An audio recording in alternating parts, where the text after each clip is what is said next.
ஸ்ரீயப்பதியான பரம கருணாமூர்த்தியான ஸ்ரீனிவாசனுடைய சன்னிதானங்கள்ல நிருசிம்ம ஸ்வரூபத்துல பகவான் பிரகாசிக்கக்கூடிய க்ஷேத்திரமாக சைதாப்பேட்டையில ரகுநாதபுரத்துல இந்த பிரசன்ன வெங்கடேஷ நரசிம்ம சுவாமி கோவிலானது பிரகாசிக்கிறது. ரொம்ப பிராச்சீனமானது. இது தர்மத்துக்கு, இந்து மதத்துல தர்மத்துக்கு ஆணிவேரா இருந்து தர்ம காரியங்களுக்கு திரவிய சகாயம் பண்ணினவர்கள் வைசியர். அவர்களாலதான் தர்மங்கள், ஏன்னா அவர்கள் வியாபாரம் இருந்து அவர்களால் நிறைய தர்மங்கள் நடந்து ராஜாக்கள் பண்ணின, பிராமணர்களோ அப்ராமணர்களோ கைங்கரியம் பண்ணினோம். அந்த வைசியர்கள்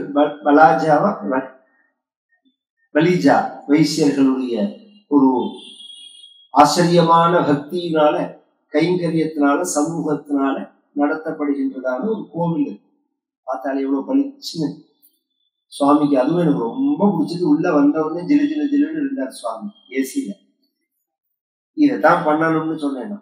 நம்ம ஆச்சாரம் அனுஷ்டானங்கள் ஒரு பக்கம் இருந்தாலும் இந்த பாஞ்சராத்திரமே அதைத்தானே சொல்றது. வைகானசம் பாஞ்சரா பக்திங்கிறது எத்பாவம் தத்பவதி. நீ எப்படி பார்க்கறையோ அப்படிதான் சுவாமி. நீ கொஞ்ச நேரம் சுவாமி உங்கள்கிட்ட பேசுவார். குழந்தையும் தெய்வமும் கொண்டாடும் இடத்தில் சொல்லுவோம். அப்படிங்கிறது நம்ம உள்ள பளிச்சுன்னு இருக்கணும், சுவாமிக்கு வேர்க்காம இருக்கணும் அப்படின்லாம் நாம நினைக்கணும்.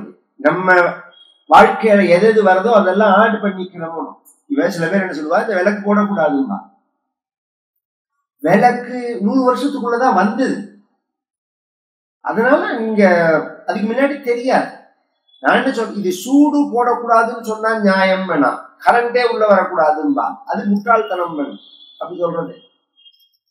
சுவாமி மேல சூடுபடும் வேண்டான்னு சொன்னா அது பாவம், வாஸ்தவம். இன்னும் வெளியிலேருந்து உள்ள தெரியற மாதிரி போட்டுக்கலாம். இல்ல கரண்ட் எல்லாம் உள்ள வரக்கூடாதுன்னா அது மனசுல வாங்கிக்கல. இப்ப என்ன, நாம அந்த இப்ப இருக்கிற நவீன நாகரீகத்துல எதையுமே தொடாமையா நாம வாழறோம். இல்லையே, தொட முடியாம நம்மளால வாழ முடியல. அப்படிதானே இருக்கு. அத சௌக்கியம்னு தானே நாம நினைக்கிறோம்.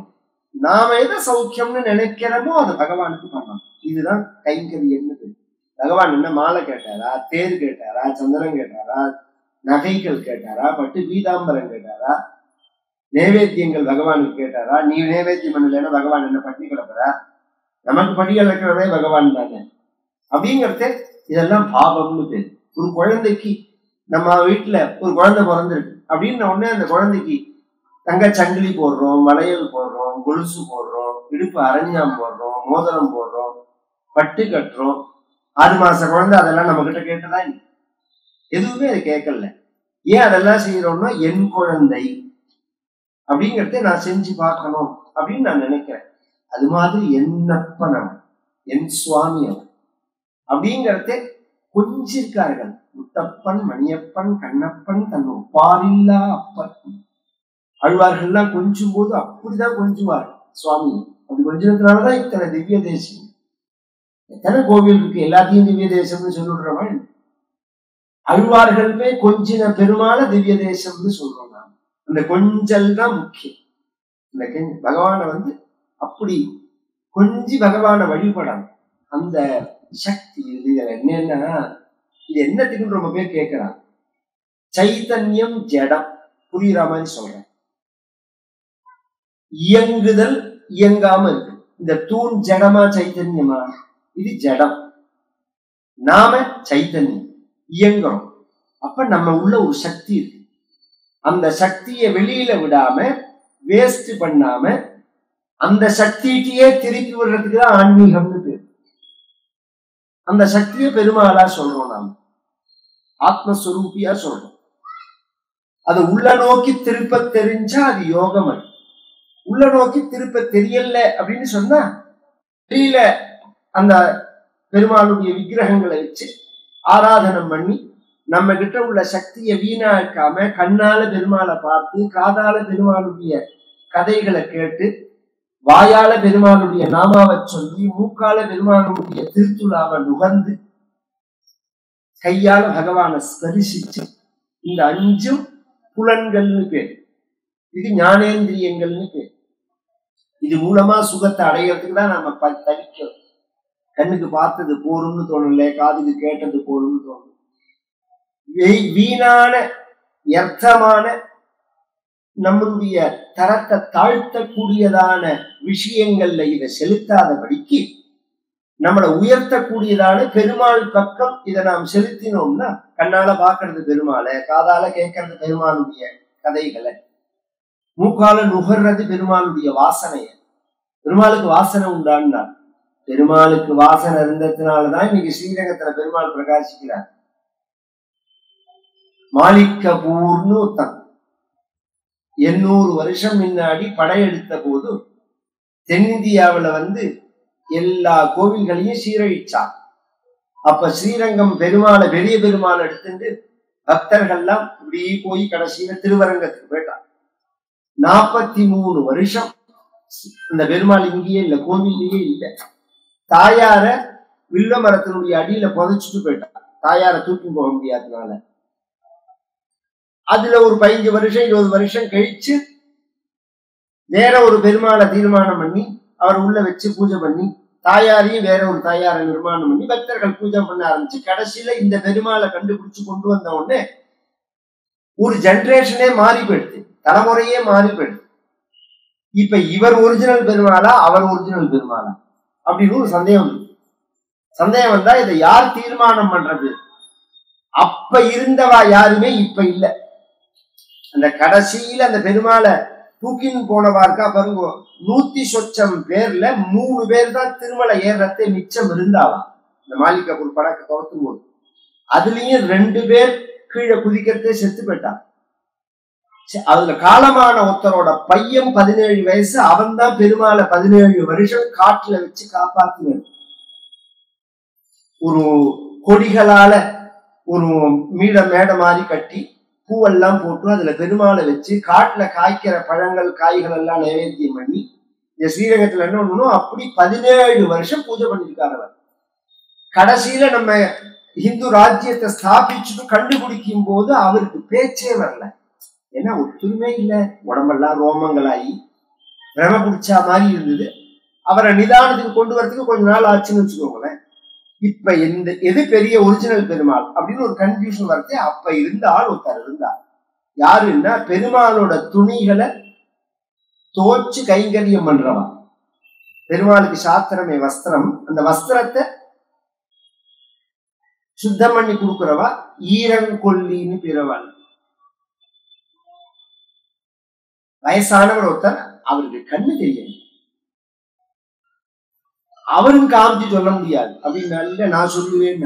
எப்படின்னா, பெருமாளுக்கு மேல 2 பெருமாளுக்கு மேல போட்ட வஸ்திரத்தை கொண்டு வந்தார். கொண்டு வந்த உடனே அத ஜலத்துல நினைச்சுட்டு புழிஞ்சு என் கையில புழிங்கோன்னார். புழிஞ்சா அந்த ஜலத்தை 2ஐயும் சாப்பிட்டு பார்த்துட்டு எது ஒரிஜினல் பெருமாளோ இவர் தான் ஒரிஜினல் பெருமாள். எப்படின்னு கேட்டாங்க. தினம் இந்த வஸ்திரம் பெருமாள்கிட்ட வரும் துவைக்கிறதுக்கு, நான் நினைச்சு அதை புழிஞ்சு அந்த ஜலத்தை குடிப்பேன், அதனால பெருமாளோட வாசனை எனக்கு தெரியும்.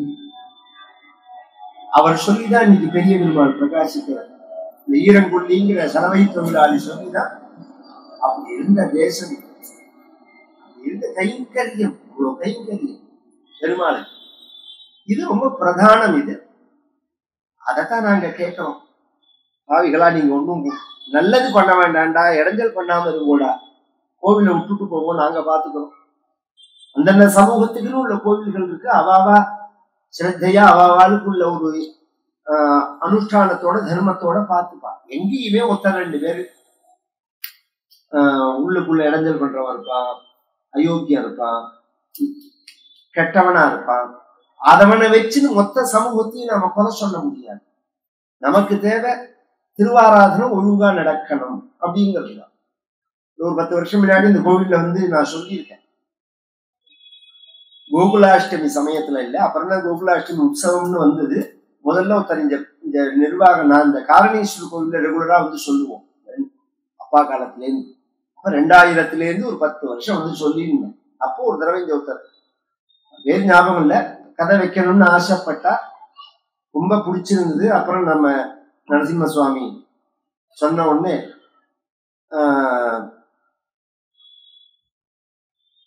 போன வருஷம் ஒத்துன்னு வர முடியாம இந்த வருஷம் பகவான் அமைச்சு கொடுத்திருக்காரு.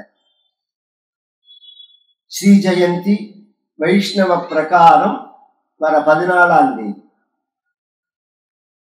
நட்சத்திரத்தை பிரதானமா வச்சு உற்சவத்தை வைப்பார்கள். திதிய பிரதானமா வச்சு உற்சவத்தை வைப்பார்கள். அஷ்டமிய பிரதானமா வச்சு கொண்டாடுறதுக்கு கோகுலாஷ்டமி அப்படின்னு பெயர். ரோஹிணி நட்சத்திரத்தை பிரதானமா வச்சு கொண்டாடுறதுக்கு ஸ்ரீ ஜெயந்தி அப்படின்னு பெயர். அதன்படி வர 14ஆம் தேதி ஸ்ரீ ஜெயந்தி உற்சவம். அதுக்கு அங்கமா இந்த சப்தாகம் அப்படிங்கிறது நடக்கிறது. இந்த பாகவதம் அப்படிங்கிறதுக்கு என்ன விசேஷம்? பெருமாளுடைய பெருமைகளை சொல்லக்கூடியதான புராணங்கள் பல இருக்கு. அப்படி இருக்கிறதே ஹரிவம்சம் இருக்கு, விஷ்ணு புராணம் இருக்கு, வராக புராணம் இருக்கு, வாமன புராணம் இருக்கு, பிரத்யேகமா நரசிம்ம புராணம் இருக்கு. நரசிம்ம புராணம் அப்படின்னு இருக்கு, மத்ஸ்ய புராணம் அப்படின்னு இருக்கு, கூர்ம புராணம் அப்படின்னு இருக்கு. இத்தனை புராணங்கள் இருக்கிறத இந்த குழந்தைகள் பாட்டுக்கு விளையாடட்டும். இப்படி நீங்க எல்லாம் விளையாடினதுனாலதான் இங்க வந்து கதை கேட்கிறேன். நீங்க அப்படி இல்ல குழந்தைகள் ஐஷ்ல வராதனாலதான் அடுத்த ஜெனரேஷனுக்கு கதையை கேட்கணும்னா என்னன்னே தெரியல. நம்ம காலத்துல நமக்கு என்ன கதை கேட்க தெரியாது. கோவில் வந்து விளையாடுவோம். அப்பா அம்மா தாத்தா பாட்டி எல்லாம் வந்து கதை கேட்டு இருப்பா, நம்ம பாட்டுக்கு விளையாடிட்டு இருப்போம். அப்பதானே இதுல ஒரு இன்வால்மெண்ட் வரும். அப்படின்னா என்னன்னு தெரியும். இது விளையாடினாலும் இந்த சப்தம் காதுல விழுவோம். நாளைக்கு 10 வயசு போனா அப்புறம் உட்காந்து கேட்க போறது. அதனால குழந்தைகள் குழந்தைகளாவே இருக்கட்டும். அது எனக்கு தொந்தரவே கிடையாது. ஐஷன் வாங்குவோம், எல்லாரும் ஐஷன் வாங்குவோம். இப்படி ஒண்ணு இருக்குன்னு தெரியட்டும். குழந்தைகளோட உன்னோட ஒண்ணு விளையாடட்டும். வீட்டுக்குள்ளேயே வச்சு பூட்டி வச்சு ஆடு மாடு வளர்க்குற மாதிரி குழந்தைகளை வளர்ப்பாளா? இது மாதிரி இல்ல, கோவில் உற்சவத்துல குழந்தைகளை கொண்டு விட்டு உன்னோட ஒண்ணு விளையாட விட்டு அப்படிதான் இருக்கணும். கோவிலுக்கு போறதே அந்த காலத்துல சந்தோஷமா இருக்கும். எல்லாரும் சேர்ந்து விளையாடுறதுக்காகவே போவோம். முடிஞ்ச உடனே பிரசாதம் வேற கொடுப்பா. அந்த பிரசாதத்துக்காகவே குழந்தைகள் வரும். அந்த வைஷ்ணவ சம்பிரதாயத்திலே பட்டட பிரான் இருக்காரு பாருங்க. சேர்த்தி உற்சவத்துல விளையாட்டும் போது பந்து உள்ள போயிடுத்துன்னு இவரும் போயிட்டார் தாயார் இருக்கிற இடத்துக்கு ஸ்ரீரங்கத்துல. போன உடனே அங்க உள்ள அர்ச்சகாரெல்லாம் இங்க வரக்கூடாது, திரையெல்லாம் போட்டிருக்கு அப்படின்னா. அப்புறம் பெருமாள் கூப்பிட்டு சொன்னார், அப்படின்லாம் சொல்லக்கூடாது, அவரை என்னோட குழந்தை அவர் அப்படின்னு சொன்னதுனால பட்டர பிரானுக்கு ஒரு எக்ஸப்ஷன். எப்ப வேணாலும் கோவிலுக்குள்ள போகலாம். பெருமாள் அதை விரும்புறார். குழந்தைகள் வரத்தை பெருமாள் விரும்புறார். இத்தனை பெருமைகள், பெருமாளுடைய பெருமைகளை சொல்லக்கூடிய புராணங்கள் இருக்கிறது. பாகவதம் அப்படிங்கிற புராணத்தையே எடுத்து நாம பேசுறோம் அப்படின்னா, இப்படி தனித்தனியா ஒரு புராணத்தை கேட்கறதுக்கு பதிலா பாகவதத்தை கேட்டா எல்லா அவதாரங்களும் அதுல வந்துடும். மத்ஸ்யாவதாரம் வரும், கூர்மாவதாரம் வரும், வராகாவதாரம் வரும், வாமனாவதாரம் வரும், நரசிம்மாவதாரம் வரும், ராமாவதாரம் வரும், கிருஷ்ணாவதாரம் வரும், தத்தாத்திரேய அவதாரம் வரும். எல்லா அவதாரங்களும் இந்த பாகவதத்துல வந்துள்ளது. மொத்தம் 24 அவதாரம் பகவான் பண்ணியிருக்கான் பெருமாள். நமக்கெல்லாம் 10 அவதாரம் தான் தெரியும். மத்ஸ்ய கூர்ம வராகஷ்ட நாரசிம்மஷ்ட வாமனா அப்படின்னு. மொத்தம் எத்தனை அவதாரம் பகவான் பண்ணியிருக்கான்னா 24 அவதாரம் பண்ணியிருக்கான். அந்த 24 அவதார கதையும் சொல்ற புராணமா பாகவதம் தான் இருக்கு. அது மட்டும் இல்ல, இதுல திரும்ப திரும்ப பாகவதத்துல பெருமாளுடைய குணங்கள், பெருமாளுடைய கருணை, பெருமாளுடைய ரூபம் இத வர்ணிக்கிற மாதிரியே இருக்கிறதுனால இத கேட்டோம்னா நம்மள அறியாம பெருமாள்கிட்ட நமக்கு பக்தி வரும், பகவான்கிட்ட பக்தி வரும். இந்த பாகவதம் பக்தி இல்லாதவனுக்கும் பக்தியை கொடுக்கக்கூடியதான புராணமா இருக்கு. எஸ்யாம் வை ஸ்ரூயமானாயா கிருஷ்ணே பரம பூருஷே பக்திஹி உற்பத்தியதே பும்சஹ சோகமோக ஜராபஹா அப்படின்னு. அதனாலதான் திரும்ப திரும்ப பாகவதமே சொல்லுவாளா, ராமாயணமே சொல்லுவாளா, பாரதமே சொல்லுவாளா, நிறைய கதைகள் இருக்கு, எல்லாம் இருக்கு. திரும்ப திரும்ப சாதமே சாப்பிடுவாளா. அப்படின்னு கேட்பானா எவனா? அதுதானே பசி சரியா போகுது. எதத்தினாலும் பசி சாப்பிட்டா மாதிரியே இல்லையே. சாதத்தை விட வேற எதை சாப்பிட்டாலும் டாக்டர் சொல்றான் சாதத்தை சாப்பிடாது. அவன் சொல்றதே தப்பு. அரிசியில கோளாறு வந்திருக்கு, அதை நான் இல்லைன்னு சொல்லல. இன்னி பரியந்தம் இந்த ராத்திரி வேலையிலையும் ஒரு சாதம் வெடிச்சு வெத்த குழம்பு வச்சு சாப்பிட்றதுதான் நம்ம சம்பிரதாயம். உணவுங்கிறது அந்தந்த பிரதேசத்துல என்ன கிடைக்கிறதோ அதை சாப்பிட்றதுதான் நம்ம உடம்பு வாகை. நீ உனக்கு இல்லாத பழக்கம் இல்லாத ஒண்ணு கொண்டு வந்து சாப்பிட்டா அது முதல்ல கெடுதல். நம்ம ஊர்ல என்ன விளையுமோ, நமக்கு பழக்கமா நம்ம என்ன சாப்பிட்டுருக்கோமோ அதுல அந்த அந்த பதார்த்தம் சுத்தமா இருந்தா நமக்கு உடம்பு வராது. அதை பாலிஷ் போடுறேன், எது போடுறேன், அதை போடுறேன்னு சொல்லி அதனால வர பிரச்சனைகளை கொண்டு போய் உணவு மேல வைக்க கூடாது. இதே நார்த் இந்தியாவில போகும் சுகர் அவனுக்கு இல்லையா என்ன, அவன் ஒழு துணிஞ்சா கோதுமை தான் சாப்பிட்றான். அவனை கூப்பிட்டு சொல்லுவான், நீ கோதுமை சாப்பிடாத அரிசி சாதம் சாப்பிடுங்க. கோதுமை சாப்பிட்டா அரிசிட்டு வராதுன்னும், அரிசி சாப்பிட்டா சுகர் வரும்னு அப்படிலாம் ஒண்ணுமே கிடையாது. அளவா சாப்பிடணும், நிறைவா உழைக்கணும், அதுதான் விஷயமே.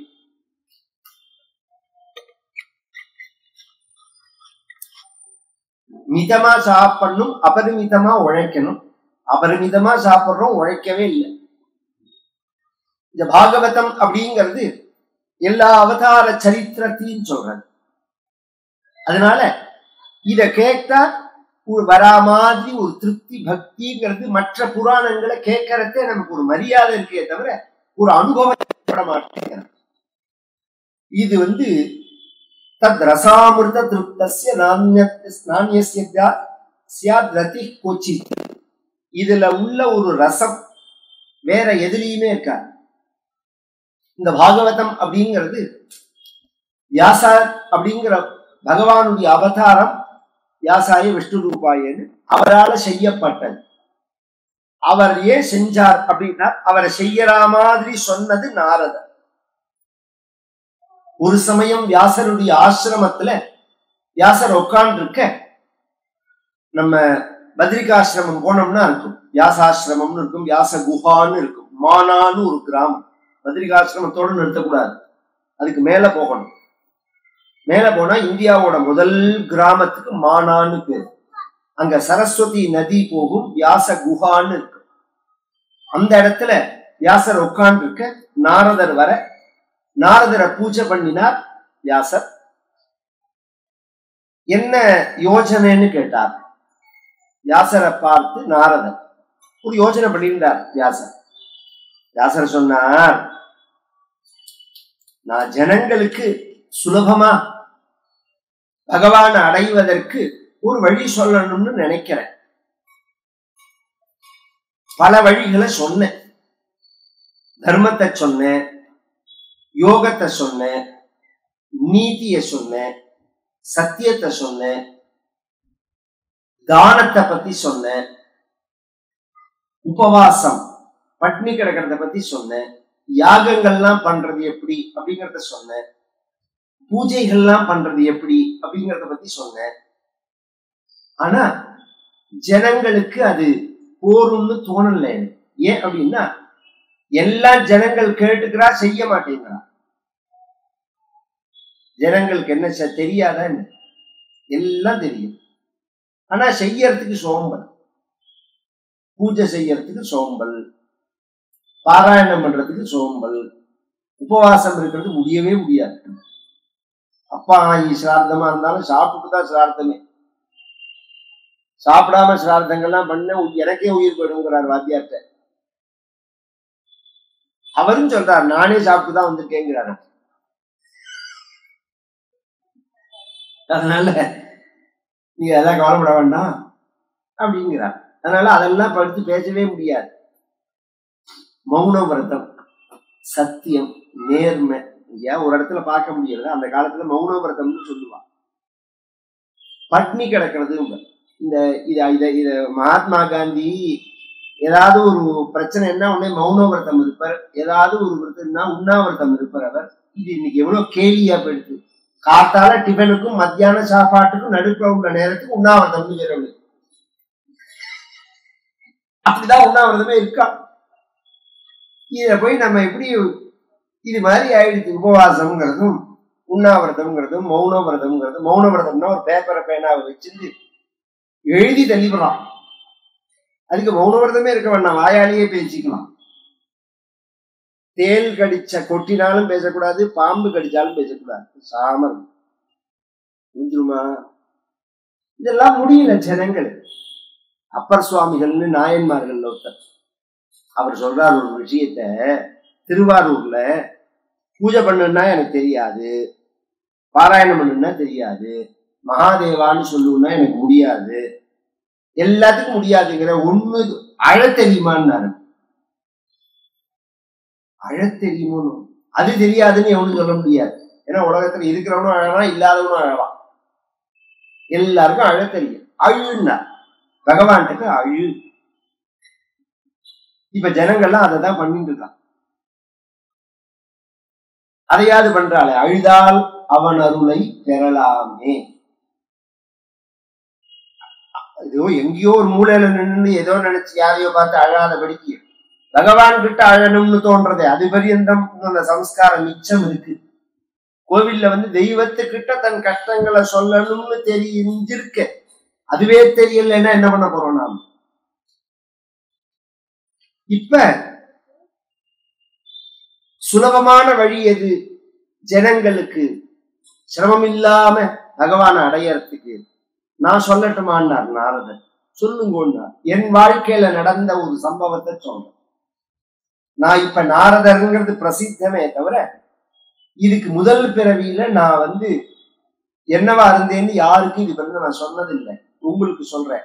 அகம் புரா தீத பவே பவம் முனே தாஸ்யாஸ்து கஸ்யாஷ்சன வேதவாதினா நிரூபிதோ பாலக ஏவ யோகினாம் சிசூஷணே பிராவృషினிர் விவக்ஷதா தேமய்ய பேதாகில சாபலேர்பகே தாந்தே திருத கிரீடனகேனுவர்த்தினி சக்ருக்ருபாம் யத்யபி துல்ய தர்சனாஹ சிசூஷமானே முனயோர் பபாஷினி உச்சிஷ்டலே பானனுமோதிதோ த்விஜைஹி சகிருத்ஸ்ம புஞ்சே ததபாஸ்தகில்பிஷஹ ஏவம் பிரவృத்தஸ்ய விசுத்த சேதசஹ தத்தர்ம ஏவாத்மரதி பிரஜாயதே தத்ரான்வஹம் கிருஷ்ண கதா பிரகாயதாம் அனுக்ரஹேணாஸ்ருணவம் மனோஹராஹ தாஸ்ரத்தயா மேனு சமம் விசுந்ததா பிரியஸ்ரவஸ்யங்கமமாபவத்ரதிஹி அஹம் புராதீத பவே பவம் முனே. நான் முன் பிறவியில எப்படி இருந்தேன்னு இதுவரை யாருக்கும் சொல்லல, உங்கள்கிட்ட சொல்றேன். வீடு வேலை செஞ்சு பாத்திரம் தேய்ச்சு பெருக்கி துடைக்கக்கூடிய ஒரு வேலை செய்பவர்களுக்கு மகனாக நான் இருந்தேன். எனக்கு அம்மா தான் உண்டு, அப்பா கிடையாது. அப்பா யாருன்னு எனக்கு தெரியாது. அவ்வளவு சின்ன வயசுல காலம் ஆயிட்டார் அவர். நான் எங்க அம்மா 2 பேர் தான். எனக்கு 4 வயசு இருக்கும். நாங்கள் இருக்கிற ஊருக்கு சில சுவாமிஜிகள்லாம் வந்தார்கள். இப்ப சாதுர்மாசியம்னு நேற்றுக்கு தான் முடிஞ்சது. வியாச பூஜைன்னு ஆரம்பிச்சு சாதுர்மாசியம்னு சொல்றது 4 மாசம் அப்படின்னு பேரு. இப்ப அதை ஒரு 4 பட்சமா எடுத்துக்கிறார். 4 மாசம் இருக்கணும். ஆவணி, புரட்டாசி, ஐப்பசி, கார்த்திகை. ஆடி மாசத்துல ஆரம்பிக்கும், அது ஆவணி கார்த்திகை மாசத்துல முடியும். உங்களுக்கு புரியுற மாதிரி சொல்லணும்னா, இன்னைக்கு பெருமாள் கோவில் எல்லாம் சயன ஏகாதசி, உத்தான ஏகாதசின்னு வரும். ஆடி மாசத்துல சயன ஏகாதசின்னு வரும், ஆஷாட ஏகாதசின்னு சொல்லுவாங்க. அதுக்கு அடுத்தது கார்த்திகை மாசத்துல உத்தான ஏகாதசின்னு வரும். அதுக்கு மறுநாள் பிருந்தாவன துவாதசின்னு வரும். இந்த 4 மாசம் நாம சன்னியாசிகள் மட்டும் இல்ல, கல்யாணமானவர்கள், பிரம்மச்சாரி எல்லாருக்குமே நியமங்கள் உண்டு. என்ன நியமங்கள்னா, ஜாஸ்தி நாம வெளியில சஞ்சாரம் பண்ணக்கூடாது, ஆகாரத்துல நியமம் இருக்கணும். சில சமயம் பருப்பு சேர்த்துக்க கூடாது, பருப்பு வகைகள். சில சமயம் பால் வகைகள் சேர்த்துக்க கூடாது, புளி உப்பு சேர்த்துக்க கூடாது. சில சமயம் கரிகாய் சேர்த்துக்க கூடாது. சில சமயம் அரிசி வகைகள் மாத்தி மாத்தி வரும் அந்த நியமத்தில் உடம்பு அவ்வளவு கிளீனா. இன்னைக்கு நம்ம முன்னோர்கள்லாம் நமக்கு வச்சதெல்லாம் ஆச்சரியமான விஷயம். இது எப்படி தெரிஞ்சுன்னு வச்சார்கள்ன்றதுதான் விஷயம். ஒரு 2 வருஷம் முன்னாடி ஜப்பான்ல உள்ள ஒருத்தருக்கு ஒரு நோபல் பரிசு கொடுத்தா. எதுக்கு கொடுத்துருக்கா தெரியுமாவா? அவர் ஒரு ரிசர்ச் பண்ணினார். என்ன ரிசர்ச் பண்ணினார்? கேன்சர் மாதிரி எத்தனையோ உடம்புல வியாதிகள்லாம் இருக்கு, இத மருந்து இல்லாம எப்படி குணப்படுத்தலாம் அப்படின்னு அவர் ரிசர்ச் பண்ணி உன்னை கண்டுபிடிச்சார். என்ன கண்டுபிடிச்சாரு தெரியுமா? பட்னி கிடக்கிறது. சாப்பிடாம பட்னி கிடந்தோம்னா 20 மணி நேரம் தொடர்ந்தாப்புல இருக்கணும். ஜலத்தை தவிர வேற எதுவும் சாப்பிடக்கூடாது. ஜலமும் இல்லாம இருந்தா விசேஷம். அப்ப என்ன பண்ணும் நம்ம உடம்புன்னா, நம்ம ஆகாரம் கொடுக்காதுல நம்ம உடம்புல நல்ல செல்லும் இருக்கு, கெட்ட செல்லும் இருக்கு. இந்த கெட்ட செல்லு தான் வியாதிங்கிறது, வீணா போன செல்கள். இந்த நல்ல செல் என்ன பண்ணும்? கெட்ட செல் எல்லாம் சாப்பிடும், அழிச்சும். உபவாசம் இருந்தா இப்ப வியாதிக்கு காரணமே 5 நிமிஷம் சாப்பிடாம இருக்கிறது இல்லை, ஏதோ அரைச்சுட்டே இருக்கான், தின்னுட்டே இருக்கான். அதான் அந்த கேன்சர் இன்ஸ்டியூட்ல ஒரு பெரிய ப்ரொஃபசர் டாக்டர் இருந்தார். கேன்சர்னா என்ன மாமான்னு, திங்கிறது தான். என்ன சொல்றேன், நம்ம ஆத்துல ஒரு காலத்துல ஒரு அமாவாசை, சிரார்த்தம் அல்லது தீபாவளி, கோகுலாஷ்டமி அப்படின்னா வடை பாயசம் பண்ணுவா, பக்ஷணம் பண்ணுவா, அதிரசம் பண்ணுவா. மற்ற நாள்ல அதெல்லாம் கிடையாது. இப்ப 365 நாளும் வடையை வச்சுட்டுங்கிறான். உடம்பு வராம என்ன பண்ணுவாரு? 365 நாளும் காலங்காலத்தான் எழுதனோட வடையை தின்னா உடம்பு வரத்தான் வரும். பட்சணம் தின்னா என்ன பதார்த்தங்கள்? அது ஒரு குறிப்பிட்ட டைம் தான் உண்மை. காலத்தால நீராகாரம் தான் சாப்பிடணும், நீர் நிறைய சாப்பிடணும், வேக வச்ச பதார்த்தமா சாப்பிடணும். இப்படிலாம் அவர் சொல்லிட்டே போனார்னு வச்சுக்கோங்களேன். அதை கண்டுபிடிச்சதுக்காக அவருக்கு நோபல் பரிசு. இந்த சாதுர்மாசியம்ங்கிற விரதம் இருக்கிறது அதுலதான். ஏன்னா சன்னியாசிகளுக்கு ஒரு நியமம் என்னன்னா, அபயம் மத்த சுவாகான்னு. சன்னியாச ஆசிரமமே, சன்னியாசியம்னா என்ன? காவி கட்டிக்கிறது, மொட்டை அடிக்கிறது எல்லாம் இல்ல. இதெல்லாம் பண்ணிட்டு கார்ல போறது, கோடிக்கணக்கா சம்பாதிக்கிறது சன்னியாசம் நினைச்சுட்டு இருக்காங்க. அப்படி இல்லை அதுக்கு பேரு. இனி என்னால அல்லது எங்கிட்டேந்து இந்த உலகத்துக்கு பயம்ங்கிறது கிடையாது. இதுதான் சன்னியாசம். ஒரு எறும்புக்கு கூட எங்கிட்டேந்து பயம் வரக்கூடாது, என்னை கண்டு பயப்படக்கூடாது. இப்படி நான் வாழணும்னு நினைக்கணும். மழை காலத்துல நிறைய பூச்சிகள் வெளியில வரும். அதனால ஒரு இடத்துல உட்கார்ந்துட்டா நம்ம ஹிம்சை பண்ணாம இருக்கலாம். நடந்தா எத்தனை பூச்சியை கொள்றோம், நாம் எறும்பு மேலெல்லாம் காலை வைக்கிறோமோ. அதுக்காக சன்னியாசிகள் அது மாதிரி வந்து உட்கார்ந்துட்டார்கள். அந்த சன்னியாசிகள் இருந்த மடத்தை பெருக்கி தொடச்சு அவர்கள் பூஜை பாத்திரங்கள்லாம் தேய்ச்சு, எங்க அம்மா தான் கைங்கரியம் பண்றதே, என்னையும் அழிச்சுன்னு போனா என்னையும் அந்த கைங்கரியத்துல ஈடுபடுத்தினார். இப்ப சொன்ன குழந்தைகள் எல்லாம் அழிச்சுன்னு வாங்குவோம் அப்படின்னு. இந்த குழந்தைகளை எப்படி நம்ம எப்படின்னா, பாருடா பூ இருக்கு பத்தியா, பெரிச்சு குழந்தைகள் கொடுத்து கொண்டு போய் உமா பெருமாள்கிட்ட உள்ள பூஜை பண்றா பத்தியா, அவர் கையில போடும் அப்படின்பார். அவர் கண்ட கொண்டு கொடுத்த உடனே அவர் பழைய பூவை கொடுத்து இதை கொண்டு போய் வெளியில போடும். இப்படிதான் ஆரம்பிக்கும் சின்ன சின்ன வேலையா. இப்படி பழகினா கொஞ்ச நாள் ஆன உடனே என்ன செய்யணும் அப்படிங்கிறது நமக்கு தெரியும். கோவிலுக்கு வந்தா என்ன செய்யணும், இன்னைக்கு எத்தனை பேருக்கு தெரியும் என்ன செய்யணும். கோவில்ல வந்தா உட்கார்ந்து தரிசனம் பண்ணிட்டு உட்கார்ந்துட்டு நம்பணும். அது கூட எதுக்குன்னு கொடுத்த பிரசாதத்தின்னு கோவில நாசம் பண்ணிட்டு போறான். சுத்தம் பண்ணாம அங்கங்க உழவார பணின்னு பேர். கோவில சுத்தமா வச்சு எத்தனை மகான்கள் அப்படி வாழ்ந்து காமிச்சிருக்காங்க. நாம உழவார பணி பண்றோமோ இல்லையோ, ஊழல் பண்ணாமையாவது இருக்கணும். கோவில நாசம் பண்ணக்கூடாது. ஏன் தரிசனம் பண்ணிட்டு போறதே உட்கார்ந்துக்கணும்னா, உள்ள பார்த்த பெருமாள் இருக்கார் பாருங்க, வெங்கடேச பெருமாள் இருக்கா, கீழே நரசிம்ம பெருமாள் இருக்கா.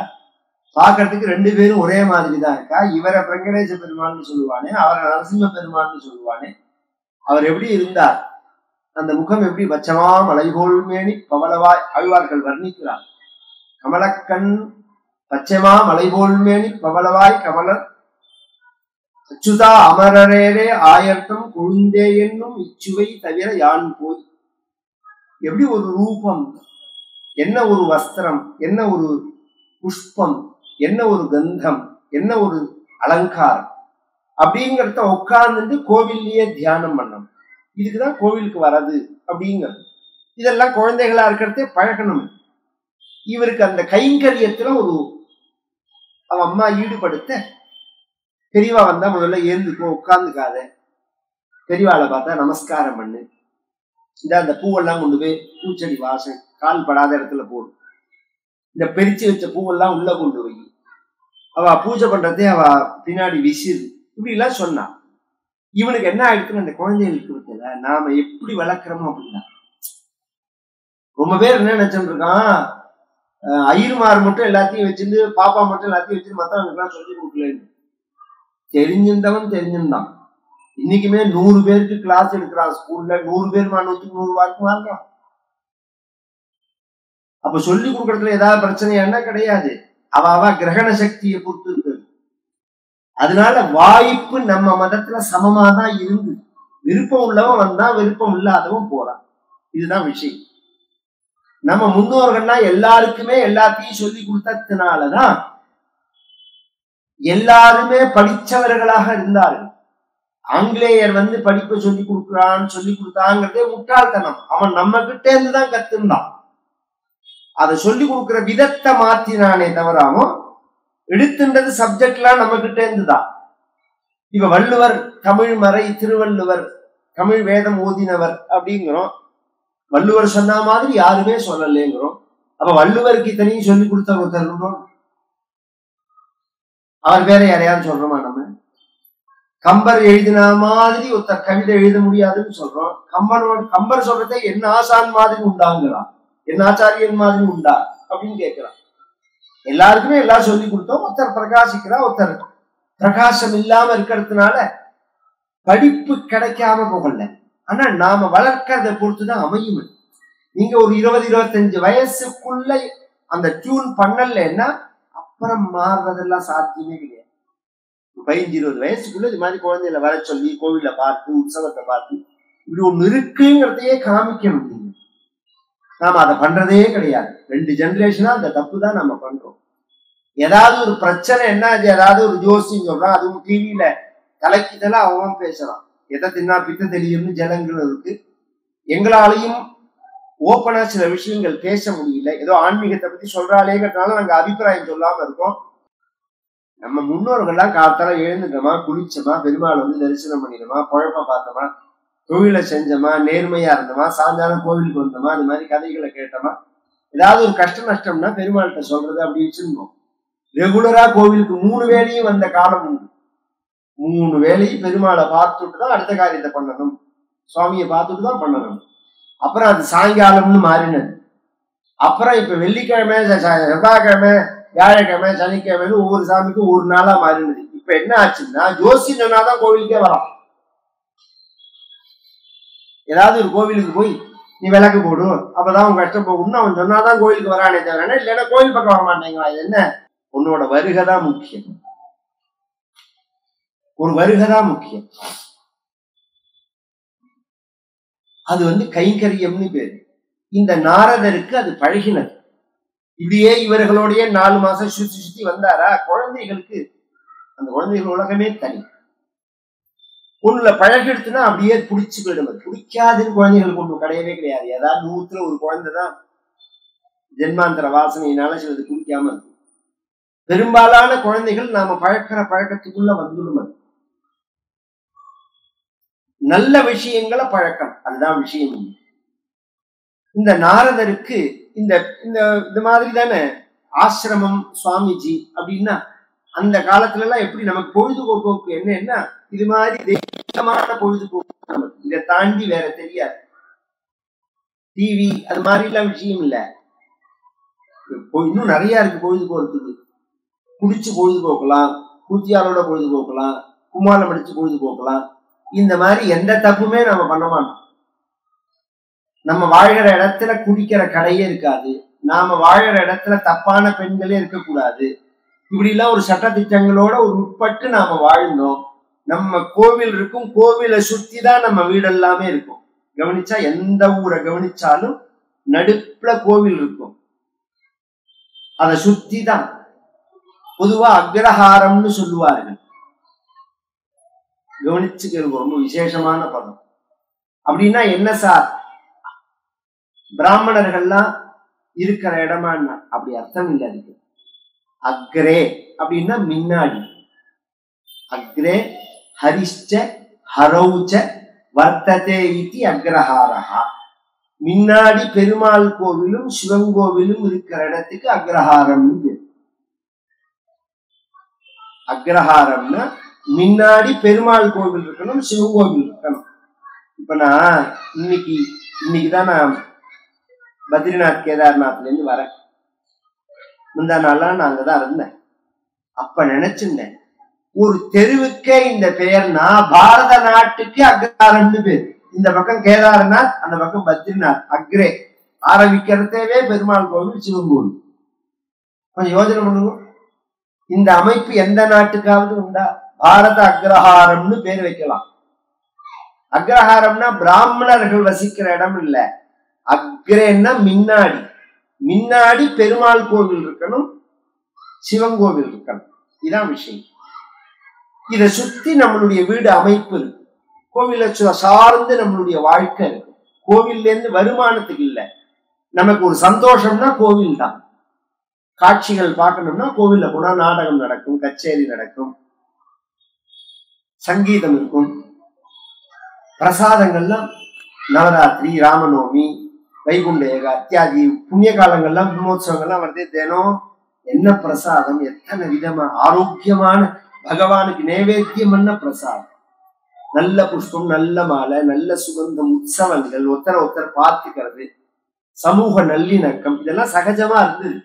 இது எப்ப கெட ஆரம்பிச்சதோ அப்பயே வாழ்க்கை முறை வீணா போயிடும், இயந்திர கதியா போயிடும். பழகினா நமக்கு எல்லாருக்குமே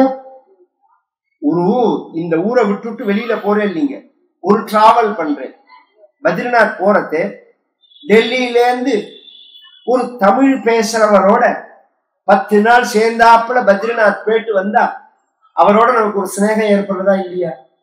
அவர் என்ன பிராமணனா, சத்திரியனா, வைசியனா, என்ன ஜாதி, என்ன குலம், இதெல்லாம் பார்த்தா நம்ம பழகிறோம். அவருக்கும் பெருமாள்கிட்ட பக்தி இருக்கு, நமக்கும் பெருமாள்கிட்ட பக்தி இருக்கு. அவரும் தமிழ் பேசுறார், நாமும் தமிழ் பேசுறோம். இந்த ஒண்ணு தானே நமக்குள்ள பிடிச்ச விஷயமே, வேற எதுவுமே தெரியாது. அப்படித்தானே இந்த தேசம் இருந்தது. அப்ப ஜாதிகள் இல்லையான்னா ஜாதிகள் உண்டு, ஜாதிகள் தீர்மானமா உண்டு, வேற்றுமை கிடையாது.